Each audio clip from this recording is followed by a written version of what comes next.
Hello students, Rama study classes में आपका स्वागत है। स्टूडेंट्स, आज हम देश में जो कोरोना वायरस के चलते लॉकडाउन लगाए गए हैं उनके बारे में चर्चा करेंगे कि लॉकडाउन कब और कितने दिन और किसके द्वारा लगाया गया। और स्टूडेंट्स ये भी देखेंगे कि लॉकडाउन को किस अधिनियम के तहत लगाया जाता है और उस अधिनियम की क्या गाइडलाइंस हैं और क्या धाराएं हैं। ठीक है स्टूडेंट्स, तो ये वीडियो को लास्ट तक जरूर देखना है क्योंकि ये वीडियो आपके लिए काफ़ी हेल्पफुल होगा।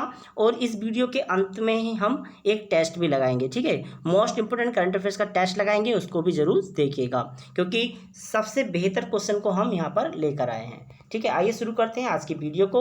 और इससे पहले हम आपको बता दें कि देश यानी पूरे विश्व में जो कोरोना महामारी चल रही है उसके बारे में थोड़ा चर्चा कर लेते हैं। जैसे कि अब बात करें उसकी उत्पत्ति की, तो उसकी उत्पत्ति 31 दिसंबर 2019 को चीन के वुहान शहर से हुई है।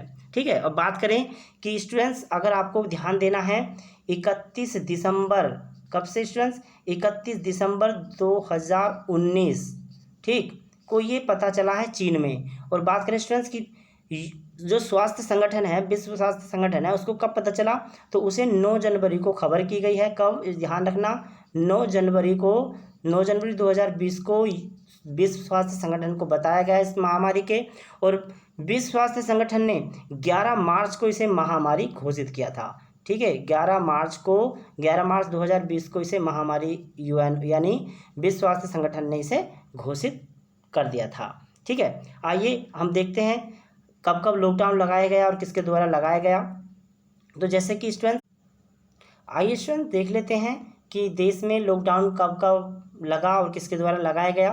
तो स्टूडेंट देखें कि पहला लॉकडाउन जो है वो प्रधानमंत्री के द्वारा लगाया गया। ठीक, और 25 मार्च से 14 अप्रैल तक लगाया गया था पहला लॉकडाउन। याद रखेंगे, एग्जाम में पूछा जा सकता है कि देश में पहला लॉकडाउन कब लगा, 25 मार्च से 14 अप्रैल तक लगाया गया। लॉकडाउन 2 की बात करें तो ये भी प्रधानमंत्री के द्वारा ही लगाया गया और इसे 15 अप्रैल से 3 मई तक लगाया गया था। बात करें लॉकडाउन 3 की तो ये गृह मंत्री के द्वारा 3 मई से 17 मई तक लगाया गया, जो कि गृह मंत्री वर्तमान में हमारे अमित शाह हैं। और बात करें लॉकडाउन 4 की तो लॉकडाउन 4 जो गृह मंत्री द्वारा ही लगाया गया था 18 मई से 31 मई। और जो अंतिम लॉकडाउन लंबा लगा था वो लॉकडाउन 5 रहा, जो गृह मंत्री द्वारा 1 जून से 30 जून तक लगाया गया था। ठीक है, तो लगभग ये देश में 97 डेज चलने वाला लॉकडाउन है। देश में लगभग 97 दिन तक ये लॉकडाउन की स्थिति रही थी। और उसके बाद केंद्र सरकार ने राज्यों को हैंडल कर दिया था। अब राज्य सरकार ने अपने अपने हिसाब से गाइडलाइंस के हिसाब से लॉकडाउन सीमित किया है। ठीक है स्टूडेंट्स, आइए देख लेते हैं कि लॉकडाउन जो है वो किस अधिनियम के द्वारा लगाया जाता है। तो स्टूडेंट्स जैसे कि आपको हम बता दें कि महामारी अधिनियम 1897 में अंग्रेजों के ज़माने का एक ये नियम है, महामारी अधिनियम 1897, जिसकी कुछ गाइडलाइंस भी दी गई हैं। ये किसके द्वारा बनाया गया था स्टूडेंट्स, अंग्रेजों के समय में बनाया गया था। और इसी की गाइडलाइंस को 2012 में चेंज किया गया है। अब 2020 में कुछ गाइडलाइंस को चेंज किया गया है। ठीक है, पहली बार कब अपडेट किया गया था, 2012 में, और अब कब अपडेट किया गया है, 2020 में अपडेट किया गया है।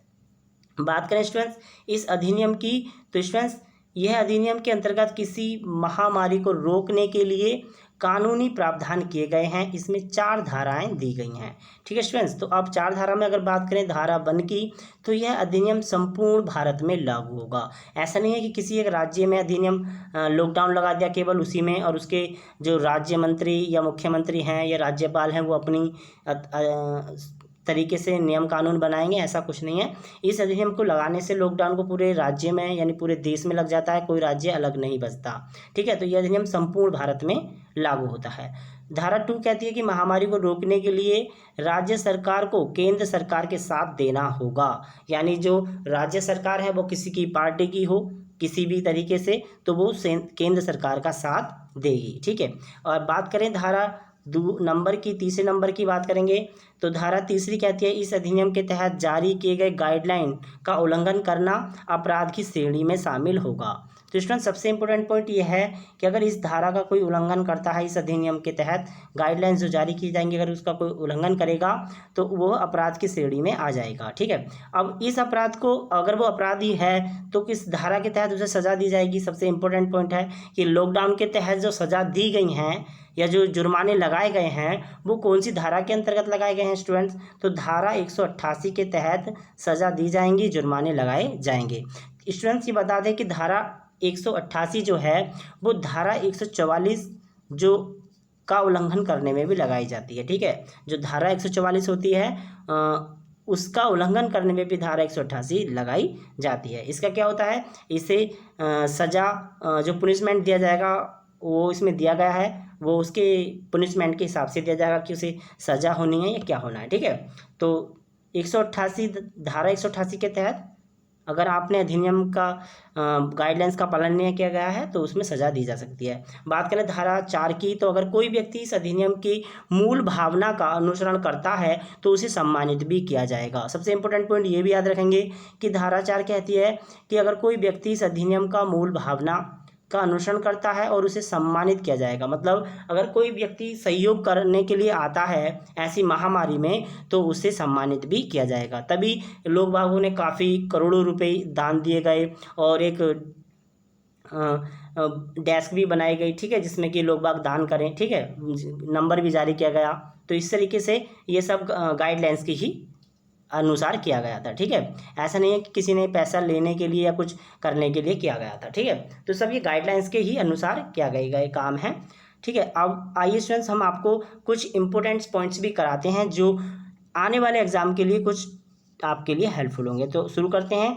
जैसे कि इंपॉर्टेंट सबसे पहले पॉइंट ये देखेंगे कि स्टूडेंट्स जो केंद्र सरकार द्वारा और राज्य सरकार द्वारा कुछ योजनाएं और ऐप्स चलाई गई थी। ठीक है, तो उन पे ध्यान कर लीजिए। सबसे पहले अगर बात करें स्टूडेंट्स कोरोना कवच ऐप की, तो इसे जो शुरू किया है वो केंद्रीय इलेक्ट्रॉनिक सूचना प्रौद्योगिकी मंत्रालय ने किया था। ठीक है स्टूडेंट्स, ये जो कोरोना कवच ऐप था इससे क्या होगा कि ये एक ऐप से, जैसे हमारे आरोग्य सेतु ऐप्स है उसको भी लॉन्च किया गया केंद्र सरकार के द्वारा, तो उससे पहले कोरोना कवच ऐप लॉन्च किया गया था केंद्र सरकार द्वारा। ठीक है, उसके बाद ब्रेक द चेन अभियान केरल सरकार के द्वारा लॉन्च किया गया। ऑपरेशन शील्ड है, ये दिल्ली सरकार के द्वारा लॉन्च किया गया। नाड़ी ऐप है, ये पौंडुचेरी सरकार के द्वारा ऐप लॉन्च किया गया।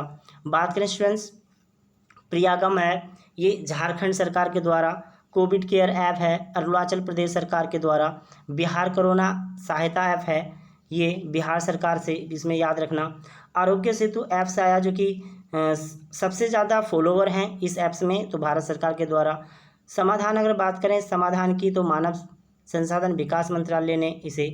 फिर स्टूडेंट्स बात करें 5T योजना, तो स्टूडेंट दिल्ली सरकार ने 5T योजना करके एक योजना निकाली। करुणा पहल सिविल सर्विस एसोसिएशन जितने भी अधिकारी आते हैं उनके तहत राहत देने के लिए बात की गई। बी सेफ टनल तेलंगाना ने सबसे पहले एक टनल स्थापित की गई थी जिसमें बी सेफ टनल नाम दिया गया, ये भी अभियान तेलंगाना सरकार ने शुरू किया गया।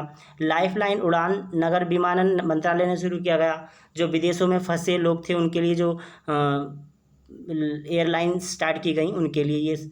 ऑपरेशन नमस्ते अभियान है भारतीय सेना द्वारा, जो विदेश में फंसे थे भारतीय उनको लाने के लिए शुरू किया गया। नमस्ते ओवर हैंडशेक अभियान कर्नाटक सरकार ने किया। ठीक है, आयुष कवच कोविड ऐप है उत्तर प्रदेश सरकार ने लॉन्च किया। तो स्टूडेंट्स आपको ये याद रखना है सबसे ज़्यादा कि उत्तर प्रदेश सरकार का याद कर लेना, क्योंकि यूपी के कोई भी एग्जाम के लिए काफ़ी हेल्पफुल होगा। ठीक है, तो आइए स्टूडेंट्स इसी के साथ चलते हैं आज के करंट अफेयर टेस्ट की तरफ, जो कि हम आपके लिए इम्पोर्टेंट छांट कर लेकर आए हैं। तो आज का पहला सवाल आपके सामने है कि मई 2020 में कोविड-19 महामारी से आधिकारिक रूप से मुक्त होने वाला पहला यूरोपीय देश कौन सा है। तो स्टूडेंट्स इसका सही जवाब होगा ए स्लोवानिया। बात करें स्टूडेंट्स ये यूरोपीय देश है। अगर आपसे एशियाई देश पूछा जाए एशिया का, तो आप कहेंगे न्यूजीलैंड। क्या कहेंगे? न्यूजीलैंड कहेंगे। एशिया का देश कौन सा है? तो न्यूजीलैंड देश है एशिया का सबसे पहले कोरोना मुक्त देश। ठीक है, आपको ये याद रखना है। नेक्स्ट क्वेश्चन कह रहा है कि 4 मई 2020 को किस राज्य में विभिन्न जिलों से प्राप्त 41 पान मसालों के नमूनों की जांच में मैग्नीशियम कार्बोनेट की मात्रा पाए जाने के कारण पान मसाले पर 1 वर्ष तक प्रतिबंध लगाने का निर्णय लिया गया है।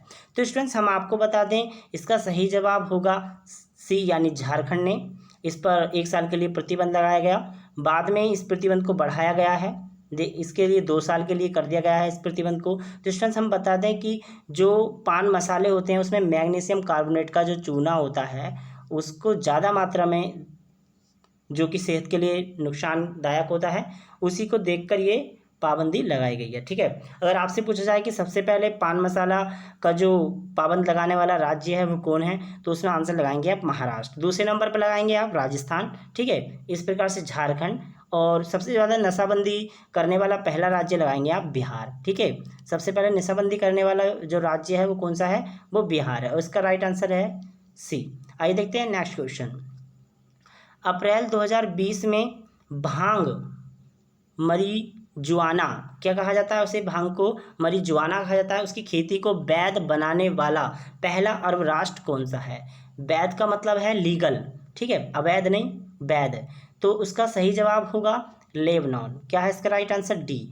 लेबनान जो है एक ऐसा देश हो गया जिसने भांग को, यानी जो भांग होता है सुल्फा बोल देते हैं, गांजा इस प्रकार से बोल देते हैं, तो स्टूडेंट इसे लीगल तरीके से खेती करने के लिए बोल दिया है। ठीक है, खेती कर सकते हैं। और हम आपको बताते हैं इंटरनेट पे सबसे पहले अगर जो बेचा हुआ पदार्थ है या बेचने वाला जो पदार्थ है ऑनलाइन जिसकी की गई है खरीदारी और सेलिंग, वो भांग ही है। ठीक है स्टूडेंट्स, आपको आइए देखते हैं नेक्स्ट क्वेश्चन, काफ़ी इंपॉर्टेंट क्वेश्चन की ओर चलते हैं। मई 2020 में किस देश ने अपनी मुद्रा रियाल का नाम परिवर्तित कर कर तोमन कर दिया था स्टूडेंट्स। तो आपको इसका सही जवाब बताना है। इसका सही जवाब होगा स्टूडेंट्स, सही जवाब है ए, यानी ईरान। ईरान ने अपनी जो मुद्रा थी रियाल, रियाल का नाम परिवर्तित करके क्या कर दिया था, तोमन कर दिया था। स्टूडेंट्स काफ़ी इंपॉर्टेंट क्वेश्चन है, 2020 का है, आने वाले एग्जाम के लिए काफ़ी इंपॉर्टेंट रहेगा। तो आइए देखते हैं नेक्स्ट क्वेश्चन। फरवरी 2020 में अंटार्कटिका प्रायद्वीपीय के स्पेस रेंजर बेस पर रिकॉर्ड 38 डिग्री सेल्सियस तापमान दर्ज किया गया। स्पेस रेंजर बेस पर किस देश ने स्थायी अनुसंधान स्टेशन स्थापित किया है। तो स्टूडेंट्स इसका सही जवाब होगा सी, यानी अर्जेंटीना।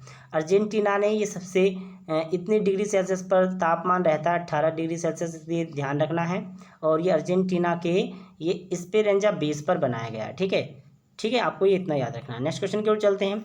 7 फरवरी 2020 को प्रधानमंत्री नरेंद्र मोदी ने असम के किस जिले में बोडो शांति समझौते पर हस्ताक्षर होने के उपलक्ष्य में आयोजित समारोह में शिरकत की। यानी स्टूडेंट्स इसमें आपको ध्यान रखना है कि 7 फरवरी 2020 को जो बोडो समझौता हुआ था, नरेंद्र मोदी भाग गए थे, वो किस जिले में शिरकत की गई थी। तो स्टूडेंट्स इसका सही जवाब होगा बी, यानी कोकराझार।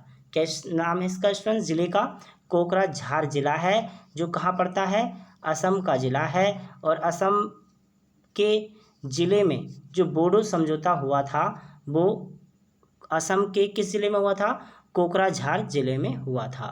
ठीक है, आपको ध्यान रखें कि ये जो समझौता है कुछ नागालैंड में जो बोडो जाति है, असम की बोडो जाति है, एक नागालैंड की एक जाति है, तो इस प्रकार की जो जातियों का अपना विवाद था उन्हें सुलझाने के लिए ये किया गया है। आइए स्टूडेंट देखते हैं नेक्स्ट क्वेश्चन। 5 फरवरी 2020 को केंद्रीय मंत्रिमंडल ने महाराष्ट्र में कहाँ एक नए प्रमुख बंदरगाह की स्थापना हेतु सैद्धांतिक रूप से मंजूरी प्रदान की है। तो स्टूडेंट इसका सही जवाब होगा ए। इसका सही जवाब क्या है, ए, बधावान है, जो कि महाराष्ट्र में पड़ता है।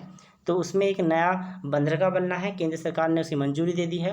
तो ध्यान रखना कि बधवान बंदरगाह कहाँ पर है, तो महाराष्ट्र में बनाया जाएगा। ठीक है स्टूडेंट्स, आइए देखते हैं नेक्स्ट क्वेश्चन।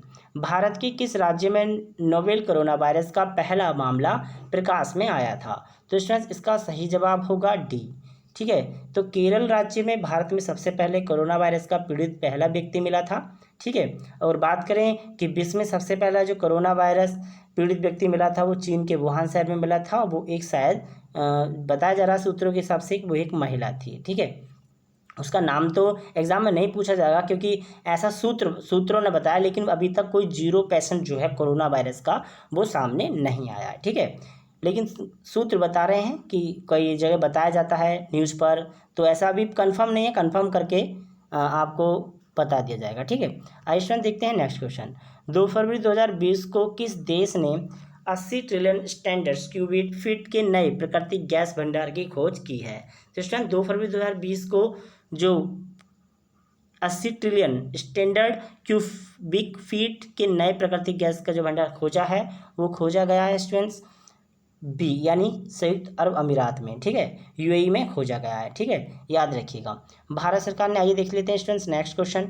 भारत सरकार ने आंध्र प्रदेश के किन 2 जिलों में कृषि निर्यात नीति के तहत केला क्लस्टर अधिसूचित किया है?